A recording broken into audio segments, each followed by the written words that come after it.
Hey guys, and welcome to the Hoffington Post. I'm here with a great man. He's been on my journey from the past like 4 years, something like that.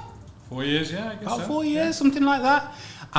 He's definitely helped me on my path in terms of like sales, and that's what we're going to be talking about. But I want Edward to introduce himself, and then we're going to start asking you some questions.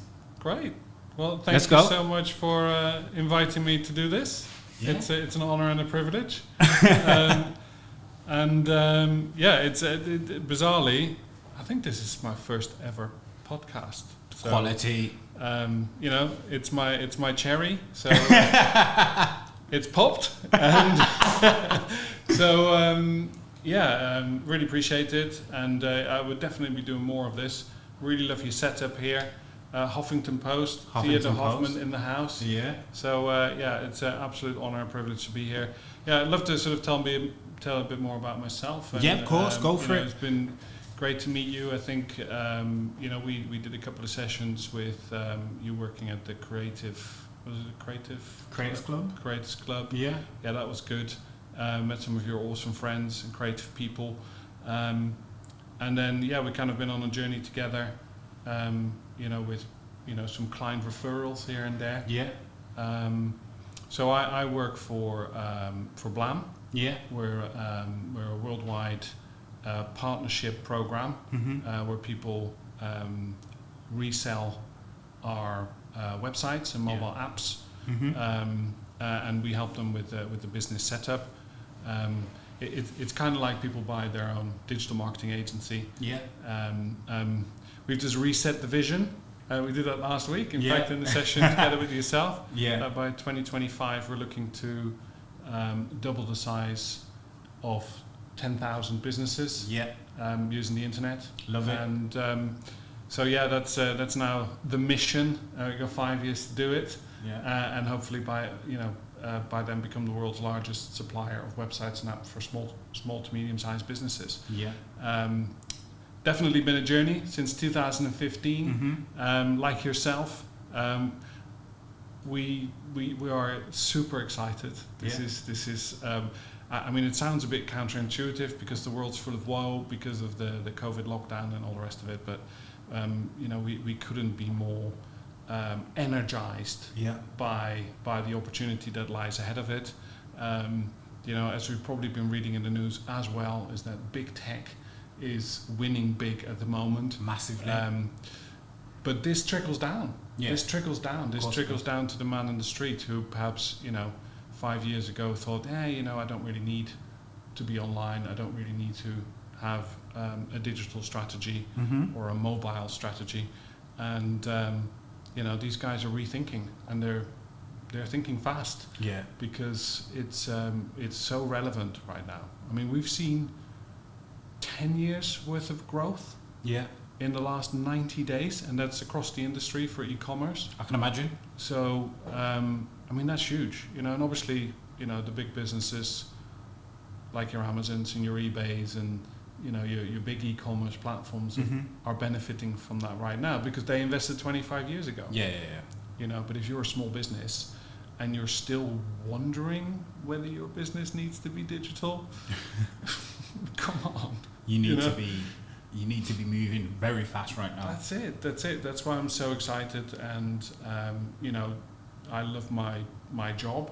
What I do is to help people start their own digital marketing agency. Yeah. And build their business so that they achieve what they want. They can find success. Exactly. And we support them. Yeah. Obviously with our team of designers, developers, and marketing managers, to serve their customers. But my business partner Grant and I, Grant Stain, who will probably be on a podcast very soon. Most definitely. With you. We not everybody's ready to start a business. Yeah, not everyone's cut out for it. Not everyone's cut out for it. So there's a lot of coaching involved, and that's what we love doing. So cool. I'll I think we're going to talk about some of these things. Yeah, definitely. Very excited about it. It was a bit of a long intro. But, it's cool. It's cool, man. It's cool. Obviously, I know you, and I just want the viewers to know a bit more of your background into, like, you are obviously consulting and speaking with people and doing sales yourself, but you've also been in business. So this is a person that's not just talking and giving advice and bits of information. The person's actually been there. Edward's actually been there. So can you kind of like explain the type of business or businesses that you've run before, and then we'll go into some like lessons learned through that, and then we're going to get into a massive specialty, which is sales. And I know that you're great at that, so you've helped me massively with that. So let's just start off with. I really appreciate that. It's a bit of a story, actually. Yeah, cool. Go for it. This is your time to fly. My name's Edward van der Kleijn. I'm originally from the Netherlands.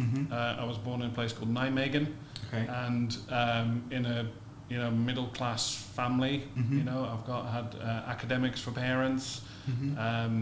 Grew up in a privileged, sort of environment, and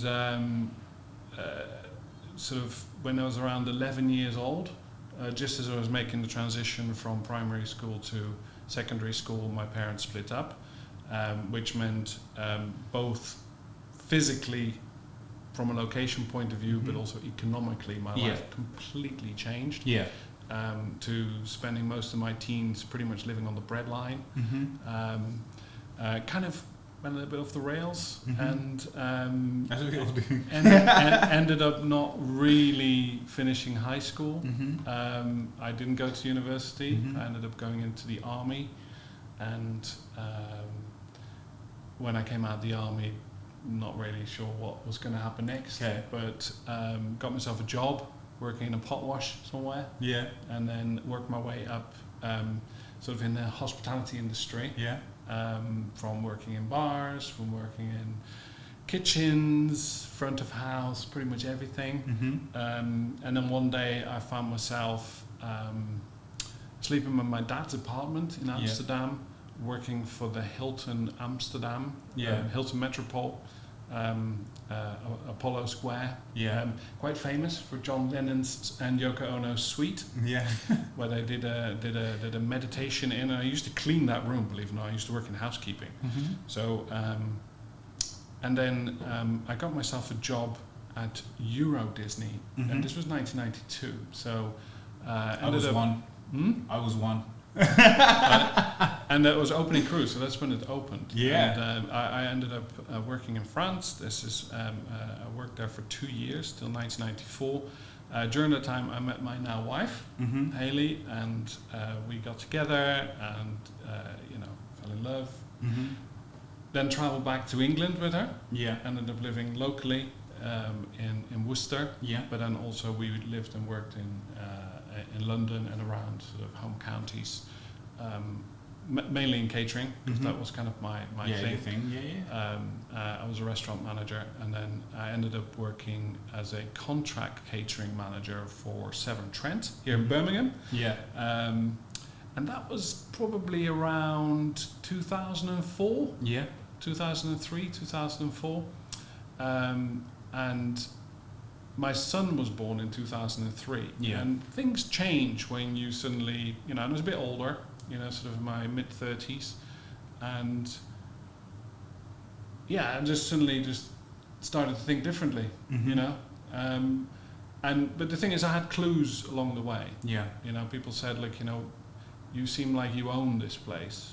The way that you apply yourself to your job is like you're not like a regular employee. And no, I didn't know what that meant. I really did not know what that meant. So I just thought I was doing my job. That's how you do. That's how you work. That's how you go. Earn more. Than just being a pot wash. Remember, I started in the pot wash, no qualifications whatsoever.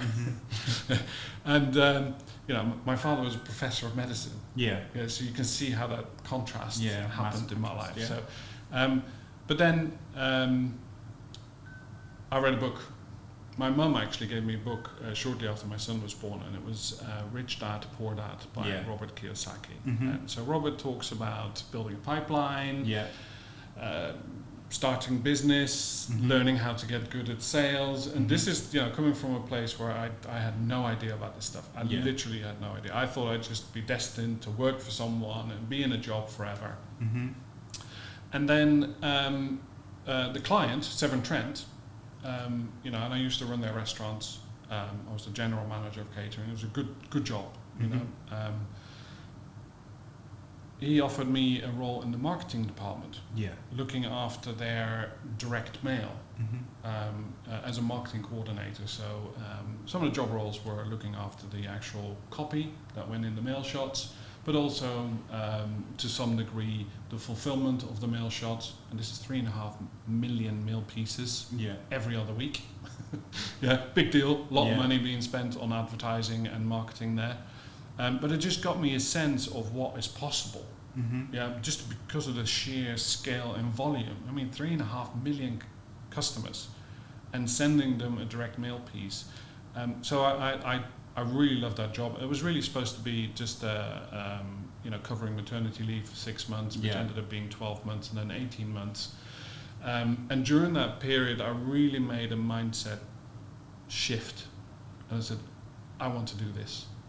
I want to do this. This is exciting. This is, and actually the thing that inspired me the most in that was one of the clients of Severn Trent was a company called HomeServe also, and the guy who I think still runs this is a guy called Richard Harpin, and he's a self-made billionaire. So you can imagine there's me working in a pot wash, going through all this stuff and just taking it in my stride, really. This is my lot. This is what I'm doing. There's nothing really more in life that can offer me. So suddenly seeing that, and then thinking, and then reading that book, it just suddenly just shifted. And I think, well, there must be more to life than this.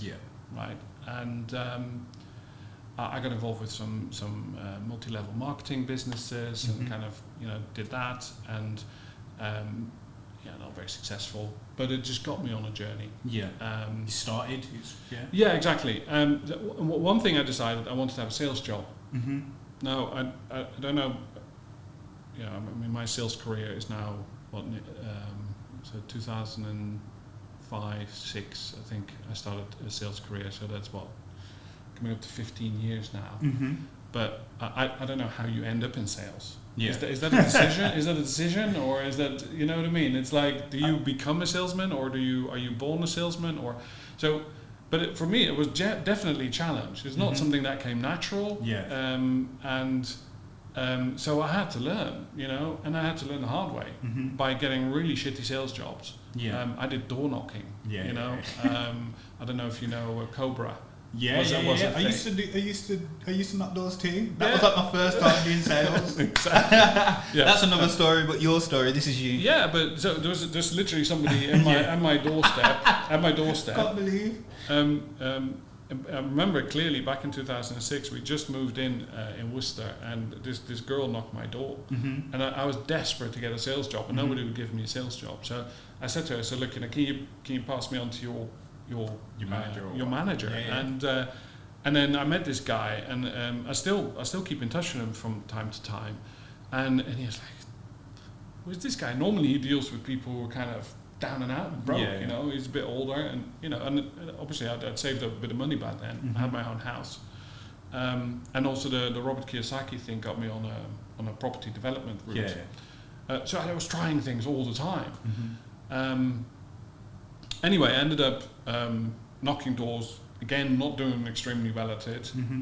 Then he actually suggested, you'd probably be better doing credit card sales. A friend of mine, and this is when the Bull Ring first opened. And I was selling American Express credit cards in the Bull Ring in a suit. And that was really the journey, and I caught the bug because, I was making money, and I was doing this in my spare time. I had a full-time job, so I was doing this at weekends and evenings. And then I kept applying for sales jobs, then got a job selling mobile phone contracts business to business with Phones for You. and this was just shortly after Caldwell. So John Caldwell, the owner of Single Point, which became Phones for You, sold a Single Point business to Vodafone. Yeah. And this is a phenomenal story, and that made him a billionaire as well, by the way. Again, self-made billionaires have become a bit of a, kind of a passion of mine, because these people come from nothing and they will make these things happen. Yeah. And this has been so inspiring for me, because those inspirational people have kind of always kept me going, even when things get tough. Yeah. Yeah. That it is a process and it's a journey. You can't really expect these things to happen overnight, and kind of enjoy the grind. Yeah. Enjoy the the difficulty of it all. Yeah, definitely. And so makes you a better individual. Yeah, I got good at sales and obviously started to aspire for better sales job, but ultimately, and that was what the Robert Kiyosaki book sort of inspired. I always wanted to have my own business. I always wanted to have my own business. So I then had a number of sales jobs. I worked Pitney Bowes selling Franken machines, did extremely well at that. Ended up working as a national sort of sales manager for TNT Post when that first came into the marketplace. Okay. And then by the end of 2008, I'd kind of saved enough money to start my own business. But it's just one of those moments where I knew I was going to do it, but I didn't think I was ready. Yeah, I didn't think I was ready. So and the opportunity arose to actually, it was a client of mine suggested that we should start up a partnership, selling websites, selling apps, doing digital marketing services, and that was the dream. I was going to be working from home. I was going to have my own business. By the end of 2012, I was completely broke. All my savings were gone. It hadn't really worked out. Completely, literally, I was nailed to the ground with nothing. Potentially losing my house, potentially losing the relationship with my wife because things were really tough. And then somehow just kept going. Yeah, kept going. Ended up sort of a bit in the doldrums as a self-employed consultant for about 3 or 4 years. Not really making an awful lot of money. And then I bumped into, it was actually a mutual friend of ours who introduced me to Grant. But I knew Grant already. I'd seen Grant on the local networking scene. I did a lot of small business networking. Yeah. When I started my own business. And we kind of didn't really hit it off to start with. Yeah. And then I was really interested in the partnership program.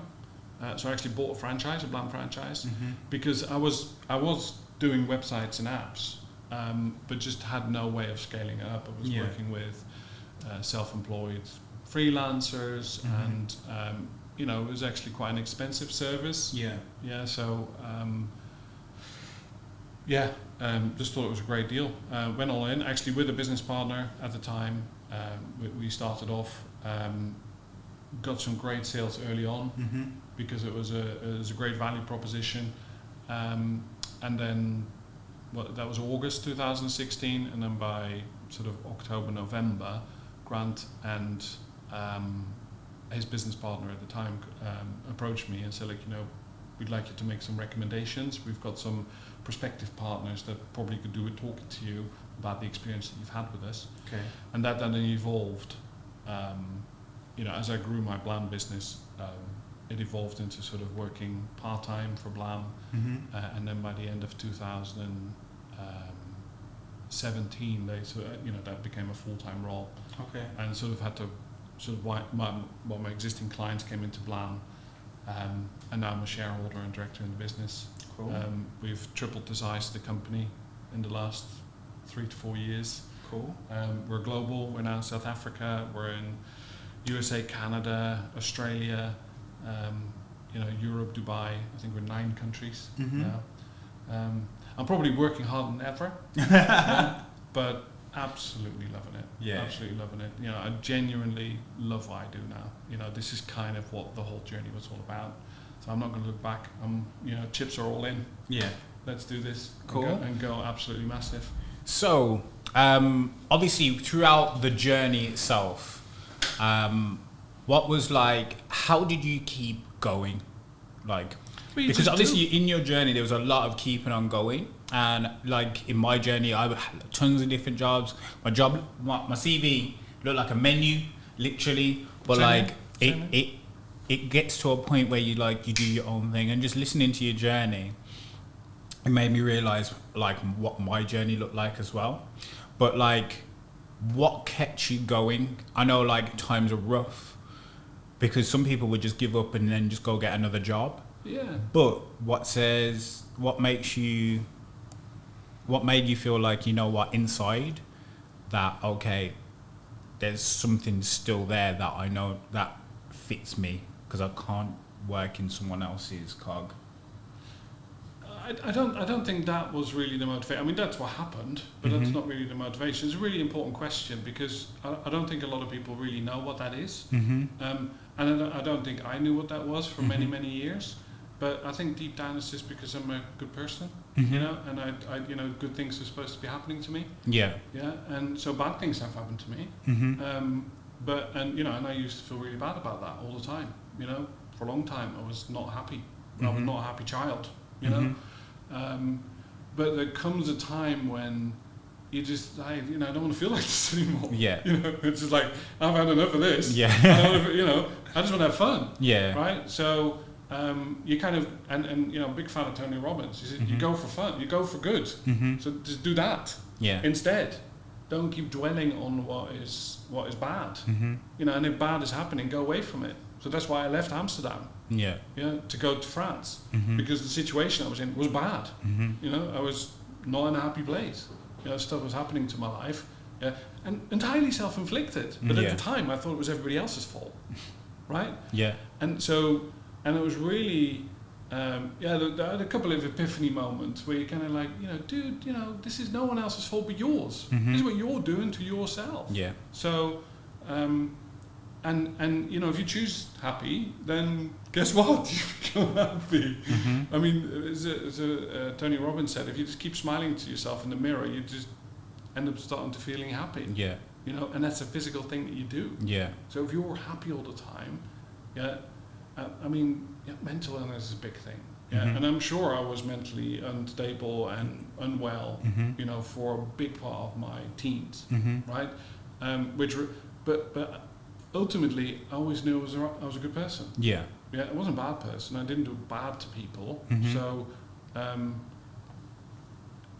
think that was it, really. It's really quite simple. You know, and I've always said I don't like complicated. Yeah. Because, you know, situations that happened to my life and that got me into positions that I did get into was just people being complicated, overcomplicating things in their life.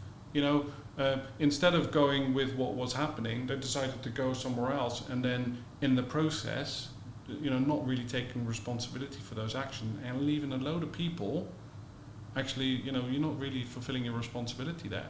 So always, you know, just fulfill your responsibility. Do what's good. Do what's right. Yeah. And then just focus on that.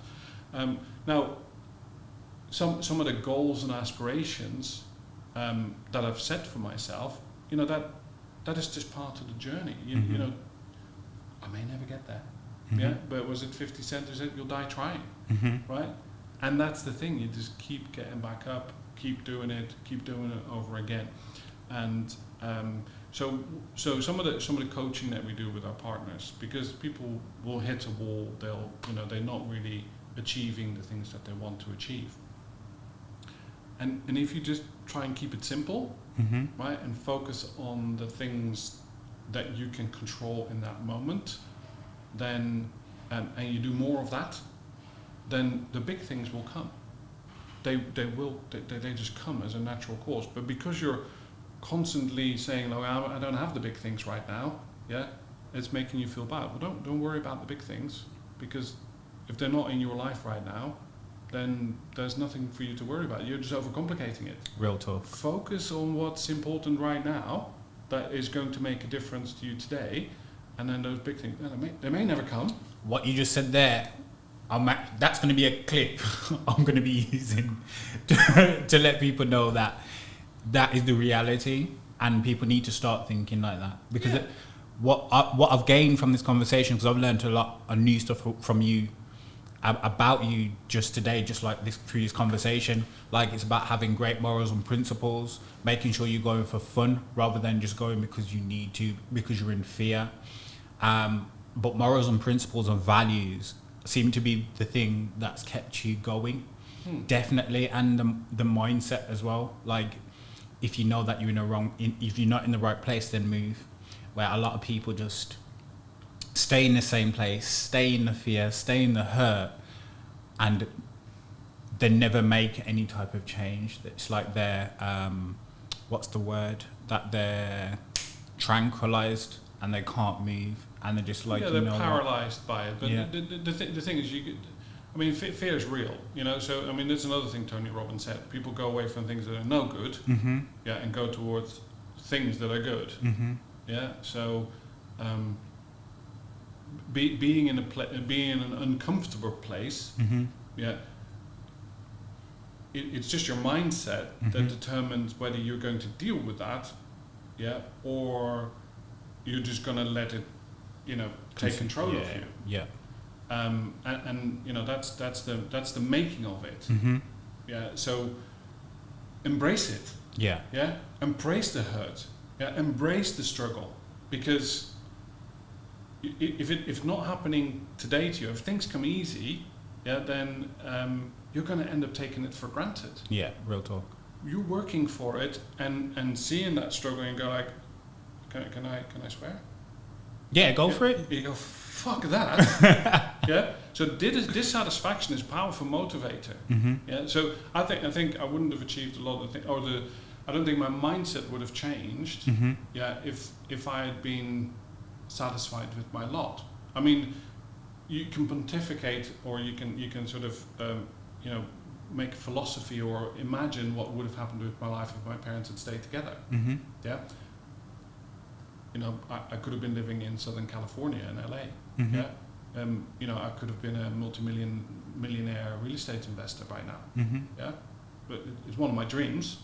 But that didn't happen. It just didn't happen. The reality. That was the decision that my parents made, right? Completely out of my control, right? So, okay, now for many years that was the source of my anger, the source of me, rebelling against everything that was good for me. Right? But there comes a stage in your life where you realise, mate, that was you doing that. That wasn't your parents' fault. That was you being a dick. So just and that's, I think, sometimes the mental health conundrum. You did that to yourself. Right. Whereas you could have said, fuck that, I'm not having that, so I'll just go and do something else. Which is a really mature decision you have to make at some point. You can't just keep blaming everyone for your situation. And because anything is possible. That's the beauty about this world. We've got billions of people on this planet, and thank God for the internet. Thank God for the internet. You can make something happen today. Seriously.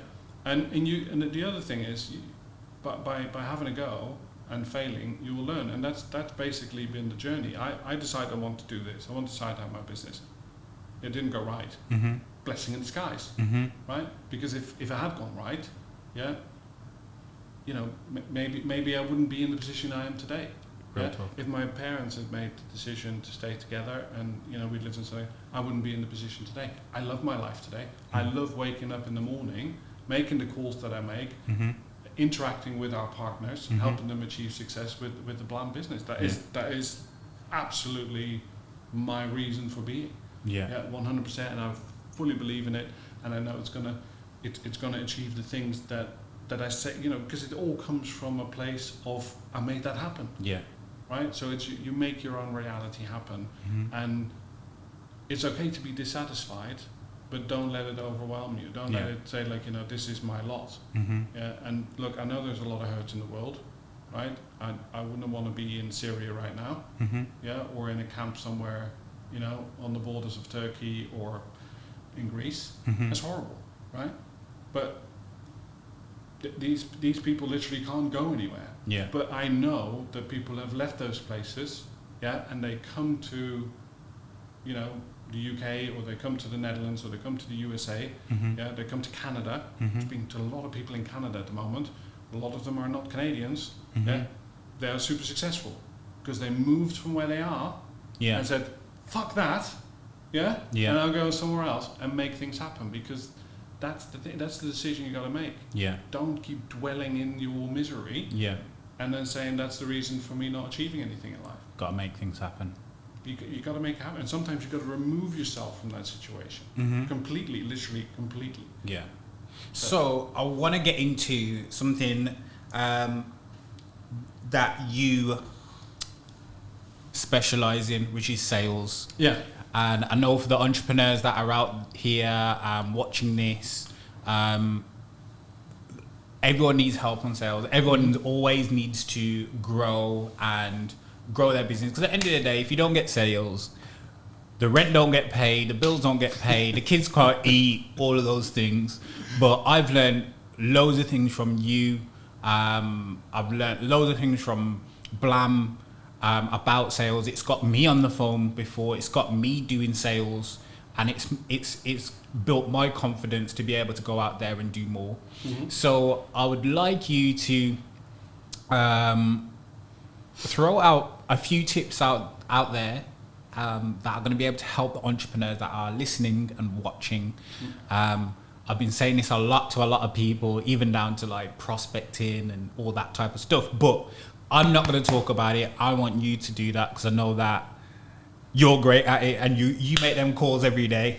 Well, and so it's not just me doing the calls. It's also helping our partners achieve success. So it's really, really key point of what I do, and it is also it needs to become a consciousness when you're in business for yourself. The sales process. When you make your business plan before you even start your business, you need to have a sales process. 100%. And first and foremost, I'm not a born salesman. It's not something you're born with. I am 100% convinced of that. There are people who have the gift of the gab and they've got confidence. And I want to make a clear point of that. It's something you can learn. Right. And again, Tony Robbins is a great mentor in that. Grant is a great mentor in that because Grant was not a natural salesperson, and he paid a lot of money to be on a sales coaching course. To learn the process of selling. And so that's my number one advice. Have a sales process. If you're not confident in selling, just get a coach. It's just something you have to learn. Real talk. You have to learn. So as part of our process, and most small businesses when they first set up, you don't have a lot of cash. You're not VC funded or have seed funding and all the rest of it. And the companies that do have that funding, guess what they do? They spend a lot of money on advertising and branding and marketing. But at the end of the day, when those leads start coming in for those services, you still need to have someone to close those deals. Right. That is a process. Right. So you can throw a ton of leads at me, but if I don't know how to close those deals, then it's just a waste of money. At the end of the day, and this happens a lot. A lot of startup businesses who go in with an initial funding round, they waste millions on advertising, and then 5 years later the product's gone, because they didn't figure out a sales process. Now, for most small businesses that don't have this initial seed funding, mapping out your sales process is really, really important. Now, we've got it down to 5 steps, and so I'll just quickly run through them. Yeah, cool. Initially, it's lead generation. Yeah. Secondly, it's making quality contacts, right? And I'll drill down into that a little bit more, because that's actually one of the most important things that you do in your business. Then booking appointments, delivering presentations or pitches. You need to do a pitch, and then writing proposals. So what did I say? Lead generation, making quality contacts, booking appointments for delivering pitches and writing proposals. Yeah. And then you get to sell. Yeah, of course. Yeah. Of course. So those 5 steps, that's not selling. That's marketing. Right? So if you're not selling, you need to be marketing. Marketing, yeah. If you're not saying you're not you need to be I think that's what people then so but the thing is, when you get to the point where you've sent somebody a proposal and you don't know what to say in that moment of closing the deal, or somebody says, well, I'm not interested. Well, what have you done in those first few steps then? You know, so it's really important that when they get to the point where you close the sale, it kind of needs to become a foregone conclusion. Yeah. Right? Because otherwise, no point in sending them a proposal. No point in sending a proposal. They need to be interested. Well, exactly. And so the marketing kind of helps with that. So the lead generation and making a quality contact is just something that people don't do enough of, for them to then be at the end of it closing deals. Yeah. Because there's a massive drop-off rate. Yeah. So the sales process and what you need to figure out. So for every sale that I make, how many proposals do I need to send out? Which means how many presentations or pitches do I need to do? Which means how many appointments do I need to book? Yeah. How many quality contacts do I need to make? 100%. And how many leads do I need to generate? I just want to pause right there 1 second. I really want you guys to really hone in on what Edward is saying, because it's a vital part of getting sales and generating money. And if you need to rewind this a few times just to get what he's saying, please do it, because it's only going to help you. The reason why this podcast exists is to help entrepreneurs and businesses grow. I know that this works because I've learned this a few years back from meeting Edward and Grant. I've used it and I'm growing. But it's coming from his mouth, and I'm just glad that you said that, because I want people to really know. And it becomes almost predictable. Yeah. Yeah. So and for our business, so we've got quite a predictable flow on our business, and it's more to do with the capacity that Grant and I have for onboarding new partners, right? So that's quite a big process. So as soon as somebody's become a partner, we do a lot of work to get these people up and running. Yeah. So we'd like to sign up more partners in a month, but there is just literally not enough hours in the day for us to be able to do that. No, we could at this moment in our business, we can actually afford to buy more leads, that we can do more advertising, and we're certainly poised to do that. Yeah, that's part of our growth plan. That's why we've reset the goal, to 10,000 businesses, double in size by 2025. But there is a predictable nature to our business. So we see a slight decrease in terms of the proposals that are out there. Yeah. We know that at the end of the month we're going to have less sales. Well, so if we just want to increase that, we start at the beginning again. Yeah. We just do more calls. Yeah, do more calls. Right? So you generate more leads, you make more quality contacts, you book more appointments, right? Don't worry about the sales. The sales will come, but you need to learn to close. That is a process. Yeah, you need to learn to say what you say, and also learn to respond to what your prospective customers are going to say to you, 100%. Like all the objections that they get. So, and they become quite predictable. Yeah. As to what they're going to say. Yeah. Yeah. But you can control a lot of that process by saying things in a certain way, and say them say the specific words that you need to say. Yeah. I'm not going to do that today, but we can have more podcasts and we talk. Yeah, more but and stuff so like that. that'll be a training session. Yeah, then. definitely. Yeah. I get you. But the thing that you can control is how many leads you generate. Mm-hmm. Because if you're not selling, you need to be marketing. So look, 80% of what I say to partners, 80% of your time when you don't have customers to start with needs to be generating leads. Yeah. Well, leads. you got a phone. That's got free talk time on it. Yeah. Yeah, most mobile phone. Yeah. Yeah. You've got an email address. Mm-hmm. I don't think you pay for those emails. No. I don't pay for them emails. You've got a calendar. Do you pay for your calendar to book appointments? So it's your time. Yeah, it's just your time. And if you're not doing that, then what are you doing? Yeah, literally. So we're not closing deals or serving customers.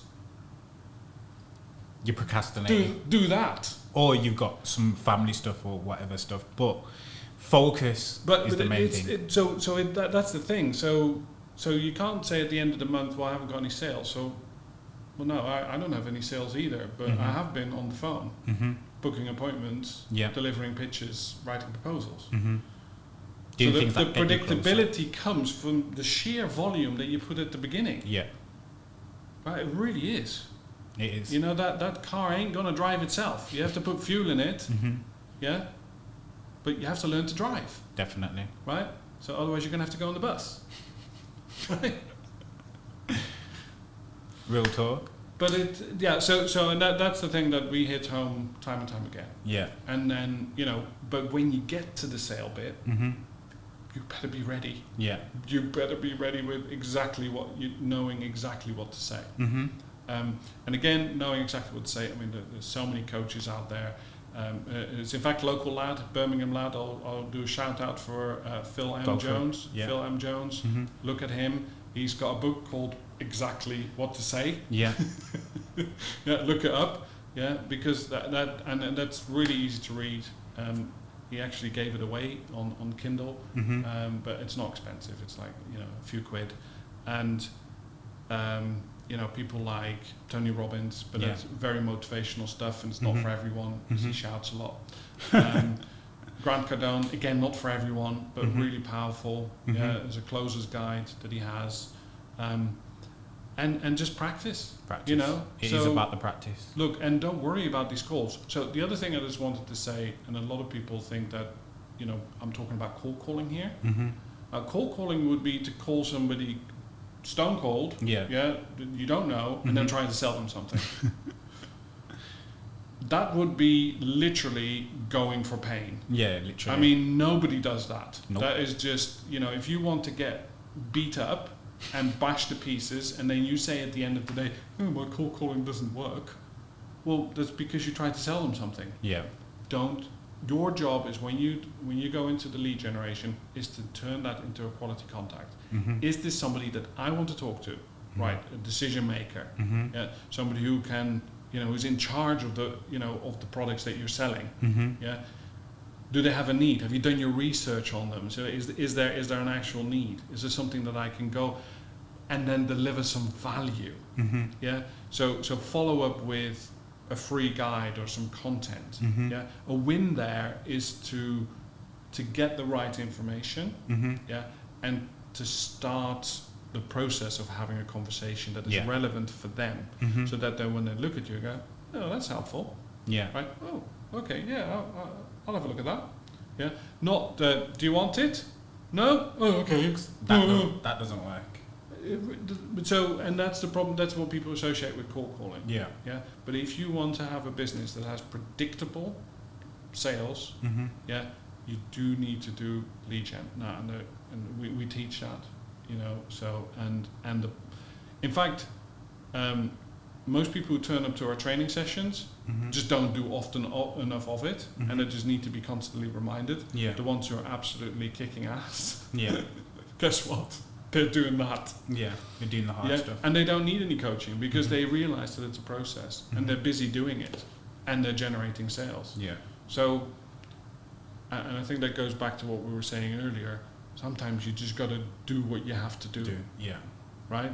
And that can be tough, that can be rough, but it's you have to go through that rough. Now, I know as soon as we get to anywhere, oh, maybe we're not going to hit our sales target. Yeah. Guess what? Just make more calls. Yeah. And guess what? We get more sales. Because it makes sense. Because it's predictable. I mean, it's the only way that you can drive it forward. You will have 100% control of the amount of time that you spend pushing around a pay-per-click at your desk. Yeah. So to visualize that, and I don't know if you have that, but we certainly have that. Do you have a number, an amount of money that you need to make each hour, to hit your yearly goal? Right. So, and I'll do it in really simple terms. Yeah. So let's say there's 2,000 hours. Yeah. In a year. Yeah. So 2,000. So that's 8 hours a day. 5 days a week. Yeah. That's 40 hours for 50 weeks of the year. So you get 2 weeks holiday. Yeah. Yeah. So that's 2,000 hours. Now, if I want to make £100,000, do you know what my hourly rate is? Not good with math. Not 50 quid. Okay. Doesn't seem that much, does it? No. It isn't. Right. So if I want to make £100,000 and I'm going to do 2,000 hours, my hourly rate is 50 quid an hour. So if I'm not doing what I'm supposed to be doing in that hour, I'm not making the 50 quid, am I? No. You need to be honest. So that number, that £50, needs to be your reminder to stop. I'll use the phrase "push a pay-per-click" round again. Yeah. I can use some others. Because you will be doing other stuff, of course, except for generating those sales for your business. And I don't know what it is. It really baffles me sometimes. I mean, people invest quite a lot of money to start with our business, and they're like, "What are you doing? What are you actually doing?" It's really not that hard to go onto the internet, to look up a business directory and start generating quality contacts. Because guess what? You're going to get warmer leads. You're going to be able to email them. You're going to be able to phone them for appointments so that you can pitch them your product. Yeah. And if literally all you have to do in the time that you have available is that in order to generate sales, I don't know what else you would be doing. What would you be doing? You need to get started, basically. I mean, there's nothing else to do. You haven't got any sales. You haven't got any projects. So, what else should you be doing? Do you see what I mean? It's really important to realize that is the thing that makes the predictability happening. You getting that work done. Yeah, because you can't afford to pay someone. You can't afford the advertising. Yeah, you got a phone. Yeah, that bill needs to be paid. Yeah. It's the reality. So, that's business. And look, it makes it really simple. But you know, and most people don't have that mapped out as a process. They don't know what they're working for. That it's kind of just shot in the dark to see what happens. They get some leads. They may even get some referrals. Yeah, and then they're desperate to close those deals because it's the only ones they have. Which makes them needy. Which actually harms your mental health. Because you're being you're just. What if they don't sign up? Doesn't matter. I'll just make more calls. I get more customers. Right. That's when they got more emphasis on the money rather than their value. Exactly. And the thing is, if all you had to do was generate leads and make quality contacts, do you know what I mean? It wouldn't matter. If somebody says I don't want it today, fine. I've got 6 lined up, mate. Not a problem. And that confidence. Yeah. And this is what a lot of the gift of the gab, the confident, the cheeky chappy kind of guy. You don't care. Yeah. And that's actually what earns the respect. But the fact that you're needy, that you're dropping your pricing, is actually it's harming you in so many different ways. 100%. But the thing is, it's easy for me to sit here and say that now, but because I was there. Yeah, of course. I've had to learn the hard way. And I ended up having a web design business that went absolutely nowhere because we were doing that. Free consulting, thinking you're doing people a favor. You're not doing anyone a favor by not charging any money and doing free consulting. It's just hurting yourself. Well, and it hurts everything in every way. But the only cure is, the reason you did that is because you're trying to please someone who doesn't value you, doesn't value the real, value that you can bring. Yeah. And all you have to do is call more people. Of course. Because then it wouldn't have mattered. 100%, totally agree. So, it has been amazing getting those tips from you, understanding your story, Edward. And definitely we're going to have more podcasts, because I know that there's so much that you could definitely bring to the viewers, bring to the listeners, that's going to help them on their journey. And it's been amazing listening to you and like getting... Good. Well, it's been an absolute pleasure. Can you plug yourself really quick so people know where they can find you on social media? My handles are my initial and surname, so it's E. van der Kleijn. Just reach out, edward@blam.online. Cool. If you go to blampartners.com Mm-hmm. to look into the partnership opportunity. Yeah. If you go to blam.online Mm-hmm. to have a look at our agency offering. We're on Instagram at Blam Online. We are on Facebook.com Blam Online. We're on Twitter Blam_online. LinkedIn, let's connect. Yeah, cool. always on LinkedIn. And we are revamping our Blam Academy. Mm-hmm. So watch this space. We've rebranded it Get Ahead in Business. Mm-hmm. So that's going to be an exciting space for us, and hopefully we'll be able to do some podcasts with you as well. Cool. Really appreciate it. Love the setup. And, absolutely amazing. No problem. Thank you very much. Thank you very much, Edward. No problem. You have to go social distance. No problem. Guys, I want to say thank you very much for listening and watching the Huffington Post. This is Edward van der Kleijn. I'm Theodore Hoffman. Please like, share, subscribe with entrepreneurs that you know. And just leave some comments down below. I'd love to hear your feedback on the podcast. If you've got any questions, drop them down below. It might be for myself or for Edward, and we'll get back to you. Take care, and I'll see you on the next podcast.